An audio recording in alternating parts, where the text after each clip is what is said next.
Welcome back. You're watching Business Morning on Channels Television. Is the midweek edition of the program.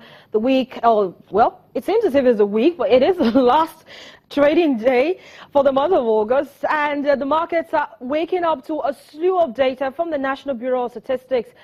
Just over an hour ago, the National Bureau of Statistics released July inflation data, which we saw coming in at about 17.1%, up 0.6%. Jobs is, well, much lower. We didn't see so much activity in that particular segment of the market. 79,469 jobs only created as against 499,521 in the fourth quarter. Unemployment rate is up to 19.3% in the second quarter. We have GDP contracting 2.06% year on year. But despite that, a press statement from the Office of the Vice President says that the federal government is expecting better economic outlook for the second half of 2016.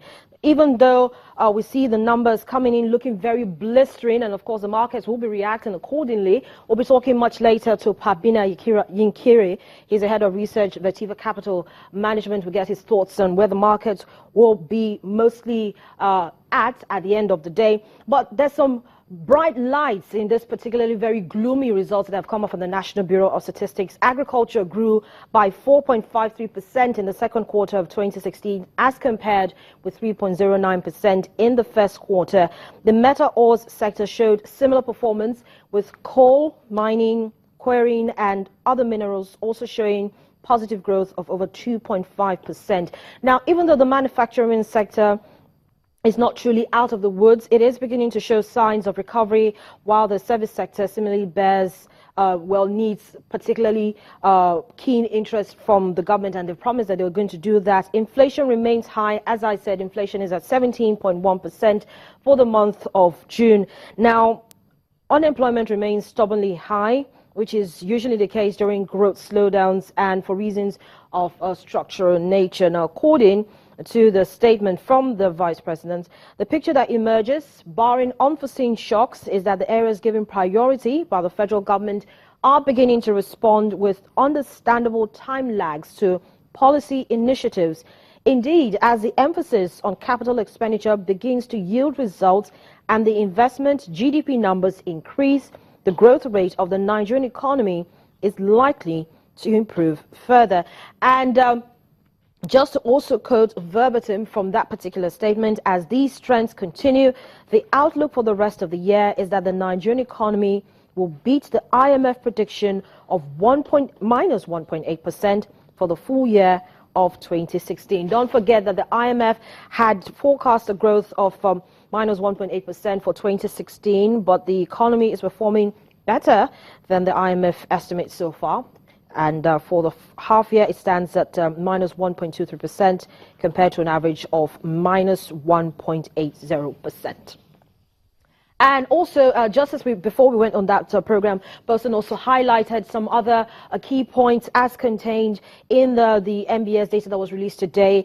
We have foreign direct investment dropping from $201.1 million as recorded in the fourth quarter of 2015 to $133 million, while we have foreign portfolio investment also falling from $2.81 billion in the fourth quarter of 2015 to $245.3 million for the second quarter of 2016. Bosun is still here with me in the studios as we continue to chew over these numbers. Now we're turning our attention to, of course, the products prices for oil and gas, petrol and diesel. I think we just start from the second page of the statement from the Office of the Vice President, where it says that, and that's what the paragraph, and I just want to quote very quickly. Of course, the oil is the underbelly of Nigeria's economy. A close look at the data shows that this outcome was mostly due to a sharp contraction in the oil sector due to huge losses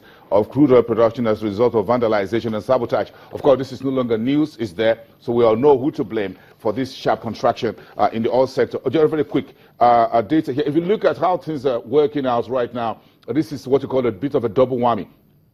And in the oil production space, if you took that as pillar one, you find the oil sector contracting in the quarter under review, and since the first in the entire first half, oil sector was negative 17.48% year on year. That's what the Statistics Office released today. In the second quarter, growth in that sector declined by 10.68% and 15.9% relative to the growth in the second quarter of 2015 and the first quarter of 2016, respectively. So from oil production side, we're bleeding seriously. Now, Harriet just talked about the second half, or the second pillar of the oil sector, which has to do with petrol prices. And that is where you find how prices paid by Nigerians for petrol, diesel, and kerosene all contribute to the inflation that we're talking about today as the big story in the conversation space. Energy and energy-related prices, according to the NBS, continue to be the largest increases reflected in the core sub-index.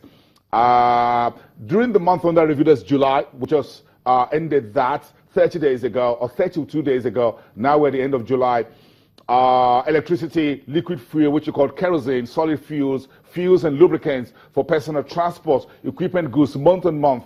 That was part of the key components of the increase in inflation. But if you just go to what the Statistics Office released as far as the prices were concerned, Nigerians were actually paying more than the approved pump prices by the regulator in that space, the NNPC, the State Oil Corporation. This was what the petrol prices look at. The highest in petrol prices was in Bayelsa State, that's South Akwa Ibom, next door neighbor, Sokoto to the far north to the west, Oyo and Osun in the southwest, and Kaduna to the center northern part of the country. The highest petrol prices in the period under review was 165 naira 71 kobo per liter. That's much higher than 147 that the regulation talked about. In terms of diesel, average price 206 naira 50 kobo. The highest price for diesel in the month under review, Taraba State, 249 naira per liter of diesel. If you look at the price of diesel average year on year, 42% higher what Nigerians pay in the month of July 2016 over and above the same period in 2015, 42.7% year on year. That's quite significant. This time last year, or July last year, Nigerians were paying an average of 183 naira 40 kobo per liter of diesel. Now, this year, July, that has gone to 206.50 naira. Harriet, you want to come in here?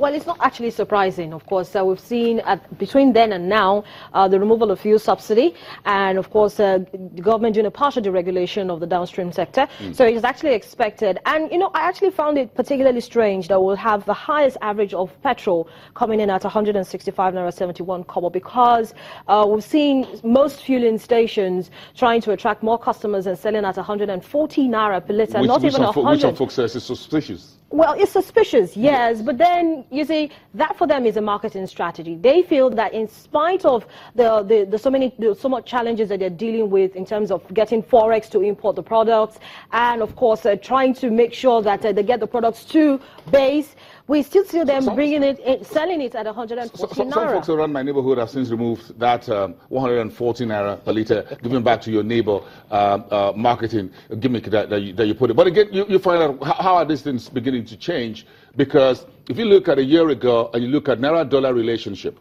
that also changed. Now that's about 190, 195. Okay, now you're talking about on the street 400 and rising. At the official window is about 318 naira. If you're looking at interbank spot markets, yes, about 318, 315, 320. So things have changed. So you can no longer do 140 marketing gimmick on your front desk. No, it's not going to happen. So folks are going back. So if you look at these prices at the end of July, according to the Statistics Office, this is really where we are right now. So diesel is above 200 naira per liter. Where do all of this go? Sokoto had the highest. Well, if you look at supply issue here and the cost of driving a truck of diesel all the way from Lagos to Sokoto, you're talking about hundreds and hundreds and hundreds of kilometers. Now, years ago, when you were doing petrol at 46 or 60 naira per liter, of course, you know how much you're going to fuel a particular truck that would drive it. But if you are fueling the fuel truck at about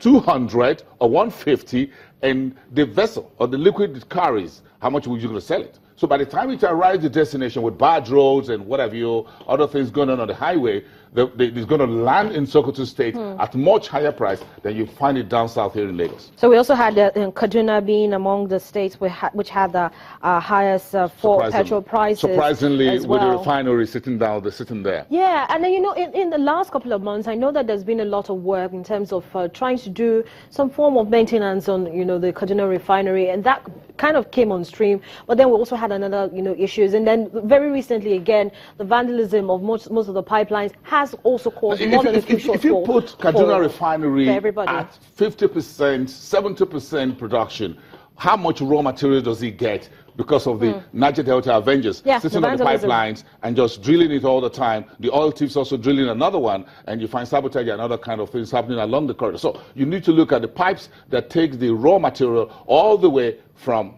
down south, all the way to the north, to Kaduna State. So even if that facility, the refinery, is sitting at optimum installed capacity, you don't have the raw materials to produce. So let's go back to, see, we're looking like a bit of a cul-de-sac right now, whether we like it or not. Now, once you have refinery in Kaduna not performing, you have petrol prices and other prices of these products going higher in those regions. You know what it does? It feeds into generator and other things, right? Before you know it, it feeds into consumer prices and it becomes a vicious cycle. So right where we are right now is a lot of vicious cycle where one thing affects the other and becomes a chain effect, and that's the problem. And look at how it is. We'll go back to the unemployment figure very quickly.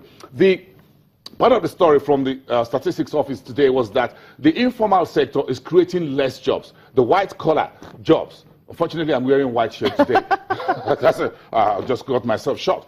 Okay, so with the white-collar and the blue-collar jobs. And the blue-collar jobs. Unemployment is rising in the rural areas. It's also rising in the urban areas. Again, the story from statistics office is that many Nigerians still want the white-collar job yet, despite all the downside. So you look at the urban and rural inflation, they still continue. Look at the urban index, inflation index, up about almost 1%, 18.9%. So in urban areas, Lagos, Abuja, Port Harcourt, Kano, the rest of them, inflation is touching almost 20%. In the rural areas, we're looking at inflation around 15.5% in July. That's so significantly different, just a margin of about 3.5%. So things are really, really nasty, in which Nigerians are getting less job. And if you look at the data, a lot more down the line, you find that, of course, women are getting less of the available jobs. Where are jobs being created in Nigeria right now? What you call the informal sector, street hawking, street trading, those who are doing shoemaking and vulcanizers. That's where you find some jobs taking place, home maintenance and things like that. So right now, there's no white-collar jobs. Women are just going for a black-collar jobs, whatever it is, and just make ends meet. You should look for a green-collar job, because according to that statement from the Office of the Vice President, agriculture grew by 4.53%. And I remember I've had conversations. And we haven't really been able to drag the mass of. Look at the numbers, Harry. Look at the numbers. Look at the number of the youths that are out of the job. And I was trying to look at it. 17.6 million. Everybody youths has to look for a green collar. Go back to the farms. That's what the federal government is saying. Let's begin to try to build that value chain. Hold on a second. With Mark Zuckerberg in Lagos, who wants to pick up cutlass and hoes and go to the farm, Harry? You'll be surprised. Give me a break here. You'll be surprised. No, look at those folks on television. Everybody's having a handshake with Mark Zuckerberg. And if I go in there as a farmer, who wants to have a handshake with me? Okay, so that's the answer. Thank you very much. All right, so we're moving on, and of course the conversation will continue in just a bit. Bosun, thank you so much for coming through for us, but stick around just in case. Just in case. So we're still talking about the state of the economy, and we're taking a look, of course, at all the data that has come out from the National Bureau of Statistics, and of course the immediate reaction from the Office of the Vice President, giving the assurance that everything is on track. The federal government is doing all it can to make sure that we have a better second half. Yes, the first half of the economy for 2016 for the economy was very rough, but it's going to get better. particularly with the growth seen in the agriculture and solid mineral sector. In just a moment, we'll be talking more about the state of the economy. I'll be joined by an economic policy analyst, Tilewa Adebajo. Much later on the program, we'll talk about how the markets are reacting to the slew of reports that have come up from the Statistics Office with Pabina Yinkiri. He's the head of research, at Vertiva Capital Management. Join us again.